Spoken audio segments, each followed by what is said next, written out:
কুয়াকাটার এই গহীন জঙ্গল ঝাউবন যার মাঝখানে এখন প্রবেশ করতেছি। আসলে জানি না আদৌ আসলে এটা শেষ পর্যন্ত যেতে পারবো কিনা, তো চেষ্টা করে দেখি।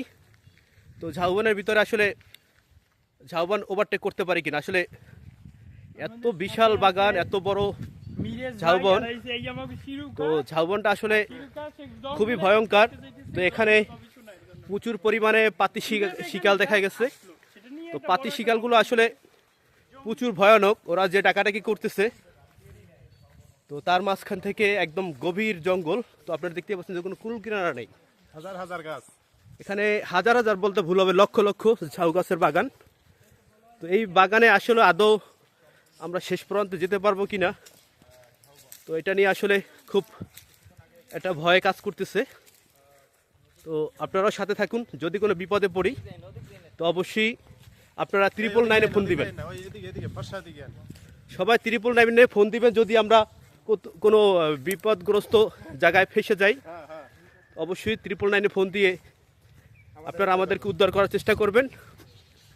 তো আমরা এখন ঠিক গভীর জঙ্গলের মাঝখান থেকেই প্রবেশ করছি। আমরা 3-4 জন, সবাই আসলে এক একজন বলতে পারেন খুব একদম বড় কলিজাওয়ালা লোক, যারা এই গভীর জঙ্গলে অনেক সাহস নিয়ে এখানে আসতে হয়েছে। গভীর জঙ্গলে যারা তাদের সাহস নিয়ে পরিবেশ করেছে। আসলে আমরা দেখতে চাই এই গভীর জঙ্গলে আসলে কোথায় রয়্যাল বেঙ্গল টাইগার, কোথায় মায়া হরিণ এবং কোথায় সেই কুমোর বসবাস করে। তো আসলে এইগুলার খোঁজ নেওয়ার জন্য আমরা আসলে এই জঙ্গলে ঢুকে পড়লাম। তো শেষ পর্যন্ত যেতে পারবো কি না, নাকি বাঘের সামনে পড়ে যাই ঠিক বুঝতে পারতেছি না। রয়্যাল বেঙ্গল টাইগারের আমরা ডাক শুনতে পাচ্ছি এবং সিংহ গর্জন করছে, এই ভয় করছে কোথা থেকে আবার বাঘ চলে আসে। তো আসলে সত্যি ভয়ঙ্কর।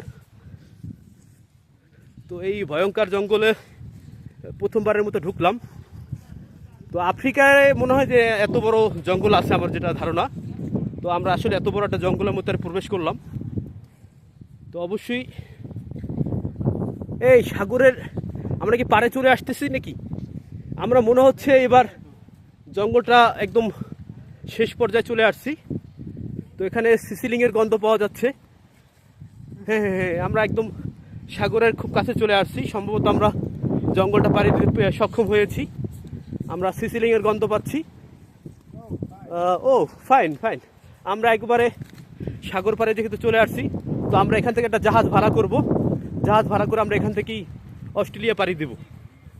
তো এই যে দেখতেছেন সাগরটা, এইটার ওই পারেই আসলে অস্ট্রেলিয়া। তো আমরা এখান থেকে একটা ছোটো একটা ডিঙ্গি নৌকা নিয়ে আমরা 4 জন এখন রওনা করবো অস্ট্রেলিয়া। তো দেখুন এই যে আসলে সে আসলে পার হতে পেরে এপার এসে সে কিন্তু অনেক বড় একটা অর্জন করে ফেলেছে। এবং এইখানেও আমরা সিরিয়াল পাই। এইগুলো কি ঝাউ গাছ না এগুলোও? হ্যাঁ, তো এগুলো একটা সময় ঝাউ বাগান হয়ে যাবে। তো আমরা গভীর জঙ্গলের মাঝখান থেকে আমরা পাড়ে চলে এসেছি। তো এখন আমরা ছোট একটা ডিঙ্গি নৌকা নিব। সেই ডিঙ্গি নৌকাটাই করেই আমরা একটা ডিঙ্গি নৌকা ভাড়া করে এখান থেকে অস্ট্রেলিয়া চলে যাব নাকি, খুব সহজে। তো এখন আমরা এই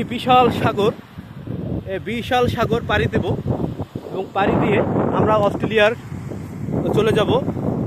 তো এটাই আমাদের আসলে প্রধান স্বপ্ন ছিল যে আমরা এইভাবে হলেও পাড়ি দিয়ে আসলে অস্ট্রেলিয়া চলে যাব। তো আমরা এখন মোটামুটি অস্ট্রেলিয়ার খুব কাছাকাছি। তো সাগরটা যখন আমরা পাড়ি দেব, পাড়ি দেওয়ার সাথে সাথে আমরা ওপারেই দেখতে পারবো অস্ট্রেলিয়া। তো দেখতেই পাচ্ছেন কি বিশাল সাগর, আসলে যার কোনো কুল কিনারা দেখা যাচ্ছে না। তো এই সাগরটা যখন আমরা পাড়ি দেব তখনই আমরা একদম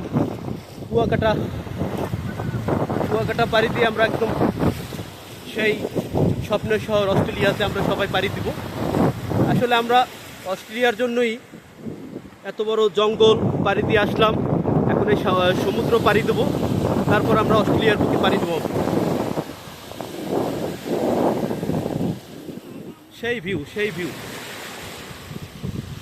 জনাব, আপনারা কি অস্ট্রেলিয়া যাবেন আমাদের সাথে? আমরা সবাই এই যে আমরা যাদেরকে দেখতে পাচ্ছেন আপনারা যাবেন, চলে আসেন। এই 4 জন সৈনিক নিয়ে আমরা একটা ছোট ডিঙ্গি নৌকা নিয়ে আমরা এই সমুদ্র পাড়ি দিয়ে আমরা অস্ট্রেলিয়া চলে যাচ্ছি। তো সবাই আমাদের সাথেই থাকবেন। হ্যাঁ, বিশাল গর্জন, বিশাল গর্জন। আসলে খুব ভয় লাগতেছে কিভাবে আমরা ওপার পাড়ি দেবো আসলে।